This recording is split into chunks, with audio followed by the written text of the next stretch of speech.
தேர்தல் ஆணையம் தன்னிச்சையாக இயங்கவில்லை என்றும் அது யாரால் இயக்கப்படுகிறது என்பது நாட்டு மக்களுக்கு நன்றாக தெரியும் என்றும் தமிழ்நாடு காங்கிரஸ் கமிட்டி தலைவர் செல்வ பெருந்தகை தெரிவித்துள்ளார்.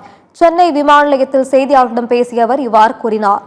தேர்தல் ஆணையம் வெளிப்படைத்தன்மையுடன் செயல்பட்டால் மட்டுமே அதன் மீது மக்கள் நம்பிக்கை கொள்ள முடியும் என்றும் செல்வ பெருந்தகை தெரிவித்தார்.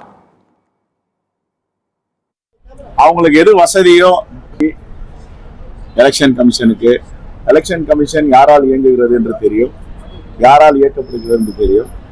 அவங்க என்ன சொல்றாங்களோ அதை எலெக்ஷன் கமிஷன் செய்யும். இண்டிபெண்டா எலெக்ஷன் கமிஷன் இயங்குவதற்கு வாய்ப்பில்லை. இதுதான் பீகார்ல பார்த்தோம், மகாராஷ்டிரால பார்த்தோம், ஹரியானால பார்த்தோம், டெல்லியில பார்த்தோம், எல்லா மாநிலங்களையும் பார்த்தோம் எலெக்ஷன் கமிஷன் எப்படி செயல்படுறாங்கன்னு. எங்க கார்கேஜி ராகுல்ஜி சொன்னதான் ஞாபகம் வருது.